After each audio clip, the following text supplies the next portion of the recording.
This episode of News Dump is sponsored by Upstart. All right, well, it looks like there won't be a second presidential debate after all. One and done. One's enough. We'll get to if there will even be any further arguments between the two candidates in a second, but the second debate was originally scheduled for next week on October 15th, but obviously that was up in the air for a while because of, Donald Trump contracting the coronavirus. And the compromise seemed to be that there would, in fact, be a virtual debate between the two candidates, which is what we pitched on one of the previous episodes. Like, just have them Skype in or Zoom in. What's the problem? He has the virus. And also, he shouldn't be near anyone. Yeah. Also, this is actually something that has happened in the past. It was, the 60s? It was JFK and Nixon. It already happened. They were in separate parts of the entire country. They didn't have the coronavirus. They just weren't together. Broadcast technology is pretty advanced, guys. Yeah. You can do a lot of things remotely. But the Trump campaign refused to participate in a virtual debate and demanded that it take place in person. And since that can't happen for reasons, just pick any of them, moral or any other, the whole thing has just been canceled. The man has fucking COVID. Yeah. He should not be in a room with anyone, especially his opponent, because I wouldn't put it past him to show up early and just do a Cartman and fucking lick everything. Yeah, anyways. Also, we don't need another debate because, guys, Ken Bone came out and said he's voting for Joe Jorgensen. The only undecided voter in America has cast his lot for just a candidate who has no chance of winning. If you're undecided at this point, I don't believe that you actually exist. Well, who's the fly voting for, Elliot? Anyway, second debate is canceled. Yeah, no debate. That's it. And it's a shame. We're sure there's going to be a lot of spin coming from the conservative side of things. But I don't know. We really can't understand the reasoning for not doing a virtual debate. Trump has kind of said the quiet part out loud where he's just like, they're just going to mute me. Yeah. And it's like, my tactic is talking over. I heard a thing. I don't know how much truth there is to it, but someone reported that his strategy in debate one, when Chris Christie, current COVID patient, apparently in bad shape, but been in the hospital for 7 days Chris now. Christie, his debate coach, the strategy that they allegedly jumped was Joe Biden was a stutterer, and still, you kind of always are a stutterer, and a good way to throw stutterers off is to just bombard them with sound. Yeah, it's like the Speech Jammer app. So that was allegedly their strategy, that's some real dirtbag shit. Yeah. And if it was virtual and he could get muted, he wouldn't be able to do that. So yeah, and he's like, well, then Joe will just read a teleprompter, or Joe will. Look, he has a bunch of excuses. None of them are actually valid. Yeah, but this does not mean there won't be any more at all. The final debate between the candidates is still scheduled for October 22nd. By all accounts, the president should be able to prove that he doesn't have coronavirus by then, if he is in fact fully recovered. I wouldn't place bets on that. Yeah, I would assume that one might get canceled as well. Yeah. Oh, also with the second one, the C-SPAN guy apparently got hacked and was asking Scaramucci how to deal with attacks from the president on Twitter. What? And it was like, well, my account got hacked. And then C-SPAN's like, we apologize. But yeah, his account totally got hacked. But Trump's like, no, it didn't. He was actually trying to converse with Scaramucci about, deflecting from me. Okay. And, just a mess. Just a mess all around, as this whole thing has been. But anyway, despite the fact that Trump has not tested negative for the virus, which is pretty important, he spent last weekend at Walter Reed Medical Center being treated for coronavirus. It's only been a couple days. He has the virus. You don't want to be near him. He has the virus. Despite all that, it looks like the president and the White House they're all set and ready to start doing large in-person gatherings as soon as Saturday. Yep. It seems insane. It is. Especially considering the fact that it's widely believed and pretty much accepted by everyone in the scientific community that the Rose Garden event for Supreme Court nominee Amy Coney Barrett at the White House during the last week of September was in fact ground zero for the COVID-19 outbreak among White House staff, politicians, and the president himself, as well as the First Lady. That was it. That was the super spreader event. Who knew that contagious diseases spread more easily in large groups of people that are gathered close together? Mm-hmm. Who knew? Now, listen, there will be one key difference this time around, though. Attendees are being asked to bring masks with them, and they will be instructed to wear them on White House property. Now, if you're a bad little boy, I don't know if anyone's going to do anything. No, but it's this is America. I have this COVID card right here that says, I can't breathe. This is unconstitutional. I can't breathe. I have medical exemption. I have a religious exemption. And I just don't want to do it. Exactly. I mean, still, just the White House asking if you bring a mask and could please wear it is the bare minimum. Yeah, this is March 2020 era sort of guidelines. And it should have been a requirement already for any in-person event at the White House, even if you consider any of those events to be essential, because I don't think they are. It just seems like a pretty bad idea in general. Yeah. Why are you throwing parties? I know multiple people who had to basically cancel their weddings. And it was a tough call. They lost a lot of money, but it was the right thing to do. And here's the thing. Look, have I seen my neighbors and people online posting about hanging out with people? Sure. But it sets a bad example when the White House and the president and all the president's men and women are gathering together in large groups with absolutely no protection and not a care in the world. And they're all old. Yes. I'll hang out with one or two people. They're asking and for it. I feel like I've done something horribly wrong. I feel anxious for days. And these fuckers who are all 70 years old are just doing a big old group hug, just breathing in each other's faces. I had a drive-by today. A friend drove by and I waved to them. Oh, that's nice. Yeah, it was nice. Yeah, I've had a few of those as well. Yeah. I'm like, no, I'm going to stop. They were in the area for grabbing some food from some vegan place near me, and they're like, hey, I'll drive by. Hello. Yeah. Good to see a face. Stop and wave. Anyway, after this gathering at the White House where Trump's expected to speak, albeit from a distance, the president will be resuming his campaign as he is apparently all set to travel down to Florida on Monday to deliver a speech at a Make America Great Again event. Seems a bit unnecessary, but Trump's whole thing since testing positive for COVID has been to constantly prove how unaffected he is by it and how simple and easy it is to power through it, even though literally no one has access to the type of medication and healthcare that he does. Did we play the video on the last one of him saying, "It's me, your favorite president"? No, but that was great. Okay, can we? I'm just going to show the clip here. It's great. Hi, perhaps you recognize me. It's your favorite president. All right, now that that's done, can we do the one where he gives a shout out to the seniors? To my favorite people in the world, the seniors. I'm a senior. I know you don't know that. Nobody knows that. Maybe you don't have to tell them, but I'm a senior. Look, I hate this guy. Yeah. So much. But he's powering through it. Hilarious. Yeah. This is objectively funny. If this was fictional, I might even be rooting for him as some sort of anti-hero, Danny McBride sort of character. Let's just see what he does next. Yeah. But this is real life. Yeah. And he's a monster. Anyway, the people around our president continue to suffer the consequences of his actions and their own actions, as we've seen positive tests from more and more people in this administration, and sometimes a few false alarms. Yeah, a few false alarms, but also some people in his not in his administration, some people on his side of the aisle are refusing to get tested. Lindsey Graham. Yes. And also, apparently, one of the heads of security at the White House he's on his deathbed. Yeah, has been very sick for a month now, and that was only discovered recently. That was not reported also, out or anything. at some point during the week, he kind of doubled down on the whole military and police thing, and specifically said Gold Star families were hugging them. These Gold Star families, they come up with their grubby little hands and they breathe all over me. They want to kiss me. They want to hug me because I'm their favorite president. So we let them, don't we, folks? But it's probably their fault. They're probably the ones that gave it to me. Yeah, but speaking of people who may or may not have it, for a few brief moments on Thursday this week, it also appeared as though Vice President Mike Pence had contracted the virus when a pre-written article from Deadline was accidentally posted and accidentally tweeted out from their social media profile.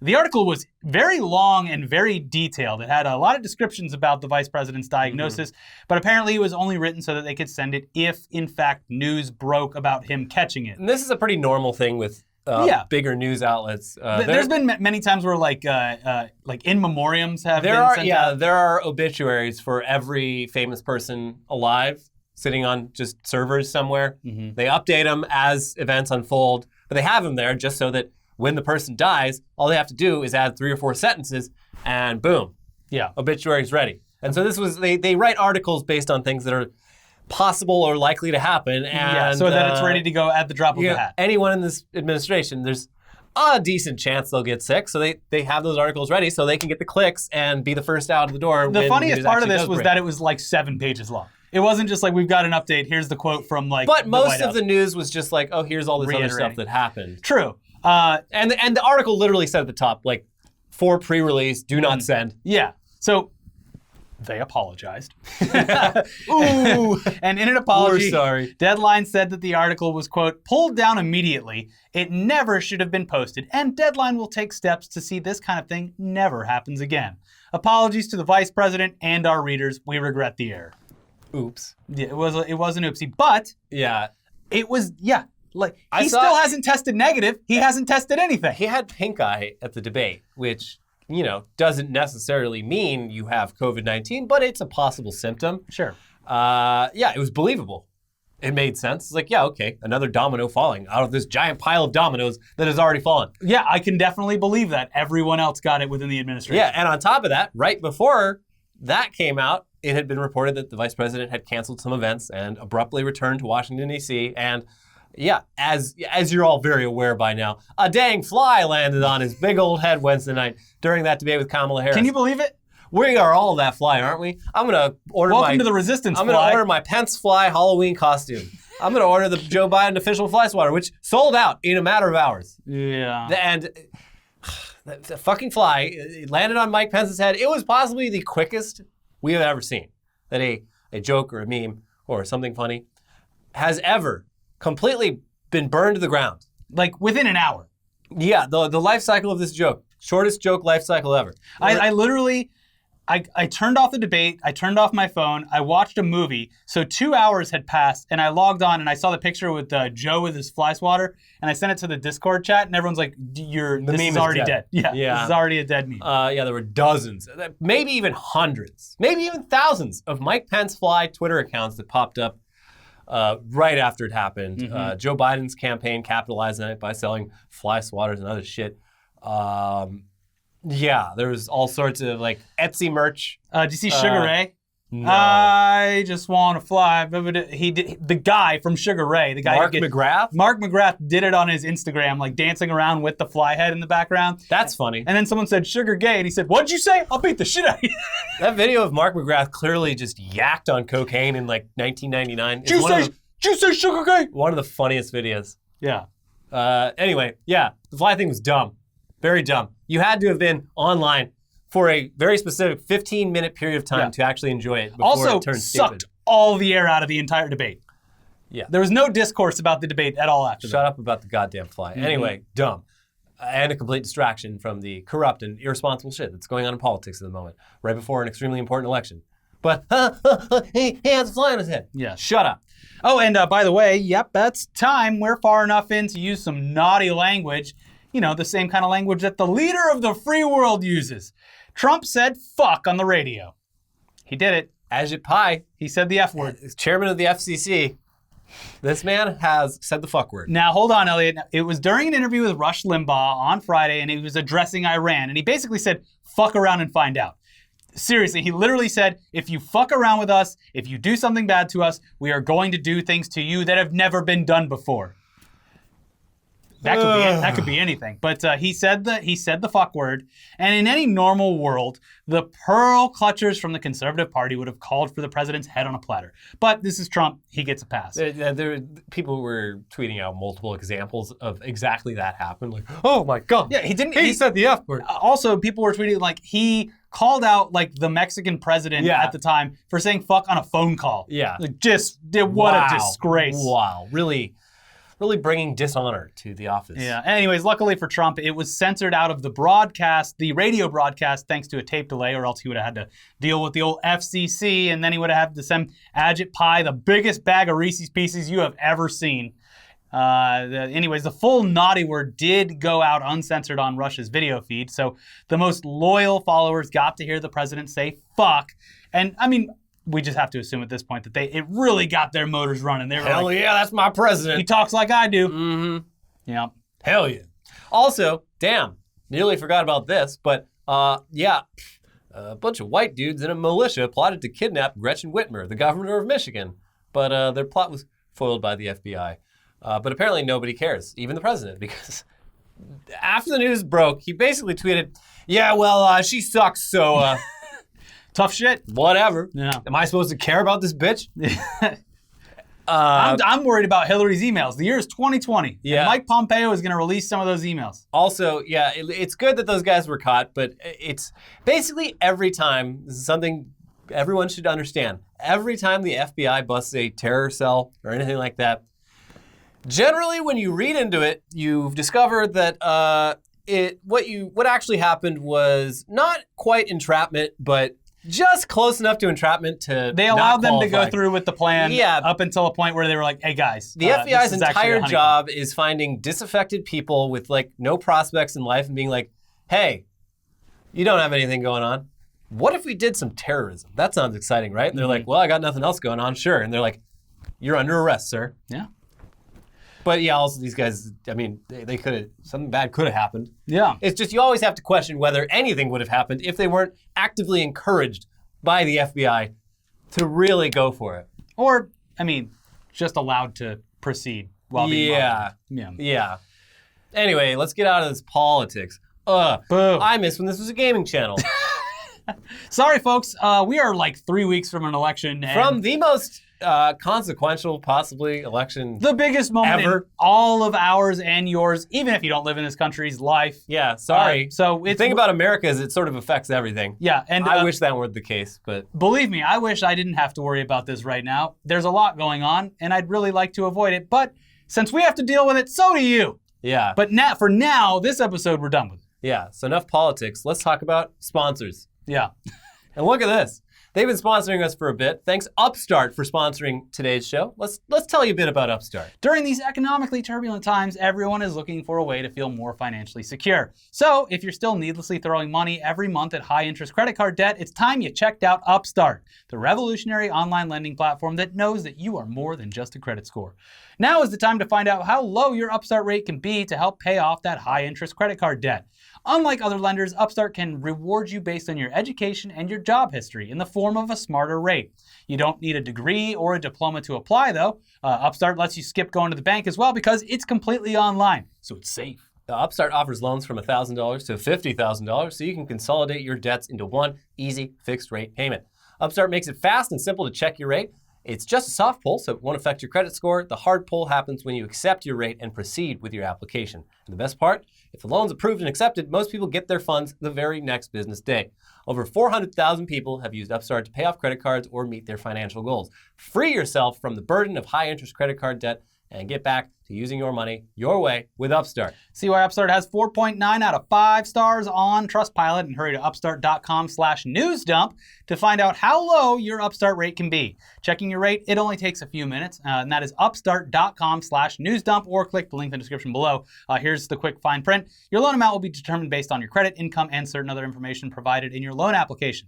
Not all applicants will qualify for the full amount. I've actually gotten some messages from viewers who have done Upstart, and they all have been very happy about it. Credit card debt is a trap. It is a horrible thing that most people get into when you are in your 20s. Yeah, too young to really understand how horrible compound interest is when it's not on your side. Yeah. So I could have used the shit out of this in my 20s. That is for sure. It took me forever to get out from under that. It took a long time to claw out of that. Yeah. Anyways, before we get to the ongoing movie theater release, the movie theater release schedule shuffle. Do it, folks. Hey, everybody. I like movies. The only thing you can watch right now is Hubie, because the movies aren't going to the theaters. I've heard Hubie Halloween is fine. Okay, I'm going to watch it this weekend. Let's start with a fun story out of IGN, of all places. Honestly, despite actually being a decent site for gaming news and reviews, as long as you know what a 7.0 means. The general perception of the outspoken masses online is that IGN sucks or something. And I guess there's reasons for that. They've had missteps over the years. That Nintendo kid. Yeah, sure. But yeah, recently it seems as though things have been pretty quiet, at least on our radar. Someone's got probably prove us wrong in the comments, but we really haven't heard much from IGN recently. And maybe that's because they've scaled back their in-house created video content even before the coronavirus. Not sure. Honestly, don't really care. Yeah. But yeah. I get my reviews from real life experience. Yeah. But yeah, I did used to watch their videos because for a while we were a competitor, so I was trying to be like, well, let's do better than IGN. All I know is the one person I knew working there left to get paid twice as much working for 100 Thieves. So good for him. Oh, yeah. Perfect. Yeah, and Yeah. then also Alana left. Yeah. Everyone that was on that ship at some point has vacated. Yeah. Anyways, it looks as though the internet is actually filled with joy because of something IGN did recently, so we figured we'd point it out because even these big companies, they deserve a win sometimes. They're being praised because of a review that they did for this year's iteration of FIFA for the Nintendo Switch, FIFA 21. And despite everyone knowing for years that these sports titles are basically just reskinned versions every year with slight cosmetic upgrades and updates to teams and rosters, apparently the new FIFA for the Switch is literally the exact same game as last year's. So their review starts out with the following statement. Seeing as EA copy and pasted last year's FIFA onto Switch again this year, once again saying it has the same gameplay without any new developments or significant enhancements on its store page for the full price of $49.99, I've decided to do the same and copy and paste my review of FIFA 20 on Switch below as my review of FIFA 21. The author Simon Cardy then proceeds to just post his review for the previous title word for word, only changing one significant thing throughout the whole review: the score. They gave FIFA 21 a 2 out of 10 and added that, quote, FIFA 21 on Switch is virtually unchanged from FIFA 20, which was virtually unchanged from FIFA 19 before it, and outrageously priced at $49.99. If last year's release was borderline insulting, this year's is just plain disgraceful. EA, please do better. Damn. Should note that they gave it a 4 out of 10 the previous year. Oh, they did? So they reduced it to 2 because of it being the same thing. Damn. Yeah. Good. This is like some donkey shit. Like Ethics in games journalism? they don't do this. The whole problem with IGN, like the actual real problem with IGN and the rest, the IGN's pretty much the only one that's still around. But the problem is they're afraid to be mean because it loses access. Yeah. So it's nice to see them be mean sometimes. And they'll say that that is not a true thing, but No, it absolutely it's is. a wink and a nod behind the scenes. It absolutely is. Yeah. And That's why terrible games get 7s. It is true in sort of every anything that has reviews. There was that big story a couple of years back where the LA Times gave a bad review to some Disney movie. I can't remember what it was, and threatened to revoke their access to future junkets and stuff. Yeah. Recently, Tesla. Only Marcus Brownlee can come to Tesla. Yeah, Tesla got kind of busted. Like electric.com, which is just basically an Elon Musk fan blog. Like they revealed, they're like, yeah, like we wrote some like vaguely critical shit and got threatened that we were gonna like lose our access if we kept it up. So this is across the board a normal thing. So it's nice to see people shit. Yeah, but that's the thing too, is products like that with review. EA and specifically the FIFA franchise, EA's just like, we know what we're doing. Whatever. You guys know it, we know Yeah, it, you're gonna eat the slop. Yeah. It's fine. You like soccer? Well, you want this year's teams? Look at your players. They're on the wrong teams. What are you doing? Yeah. Anyways, let's move over to Spiderman news. Spiderman. It's pretty much the only huge comic book film franchise that's currently putting out traditional news on the positive side of things and not just being canceled or having its release date pushed. Doctor Strange has been added to the mix officially for the next film. From The Hollywood Reporter, Benedict Cumberbatch is putting on the cloak of levitation and will reprise Marvel supernatural hero Doctor Strange for the latest Spider-Man movie installment starring Tom Holland and being made by Marvel Studios and Sony Pictures. The move puts Cumberbatch in the mentor role that was previously occupied by Robert Downey Jr., who played Tony Stark Iron Man in Spider-Man Homecoming, and by Samuel L. Jackson in Spider-Man Far From Home, What happened to those guys? the latter reprising Nick Fury. The role gives Holland a chance to play opposite seasoned actors, gives Peter Parker a father figure, and gives the movies extra star power while tying them to the greater Marvel Cinematic Universe. Kind of a dig at Tom Holland there. He needs an anchor. Yeah. This, of course, follows the news that we reported on last week where it was announced that, for whatever reason, Jamie Foxx is back, and he's going to be playing Electro, despite that role existing from a completely different cinematic version of the Spider-Man character. I mean, what's his name? J.K. Simmons. Also, he played J. Jonah Jameson. But he's the only one in the world that can play that role. Yes, I agree. It's the perfect role for him. Also, I've seen things online like Tobey Maguire and Andrew Garfield are going to be back in this one too. Like it's going to be a Spider-Verse kind of movie. I mean, that was cool. And there's a petition for Nick Cage to come as the one that he played in the animated movie, Spider-Man Noir, I guess. That would be cool. Anyways, now let's check in on the constantly changing movie release schedule. Starting with one big holdout that was still supposed to be released this year for some reason. And one that we were looking forward to. Yeah, Dune from director Denis Villeneuve. That's been pushed back a lot further than we anticipated. It's moved back almost an entire year to October 1st, 2021. And since Dune is being pushed to that date, that means Matt Reeves' Batman is also getting pushed, again, a lot further back than we anticipated. That's going all the way back to 2022. Yeah. So, hunker down, movie folks. It's going to be a while, but, you got Hubie Halloween. Yeah. And, based on the success of Hubie Halloween, Adam Sandler's probably got a few more Hubies, or Hubies, up his sleeve. They should do, A24 should give the rights of Uncut Gems to Adam Sandler, and he should do it under his Happy Madison banner. Oh, Uncut I Gems did some too. gambling. Oh, no. I did a little gambling. What do you say, Swan? Should I gamble on this game? Those Boston Celtics. I got to win this bet for Grandma, or they're going to take away Grandma's house. There's so many Adam Sandler movies you could impose the basic plot of Uncut Gems on. Yeah. Yeah.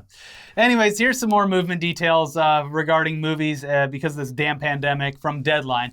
Andy Muschietti's The Flash will go on November 2022 instead of June 2022. David Sandberg's Shazam 2 will open in June 2023 instead of 2022, while Black Adam will be temporarily undated. It has been moved off of its December 2021 release date. Some good news, though, I guess. Matrix 4 will now debut and move up to December of next year instead of April of 2022. So, it was supposed to come out next year. It's 2021 technically is still coming out that a year. crazy year. Dude, well, depending on how everything goes, once the floodgates are open, concerts, festivals, movies, It's going to be sporting the events. roaring 20s. People aren't going to give a shit anymore. It's just going to be insane. Yeah. If anyone has any money left.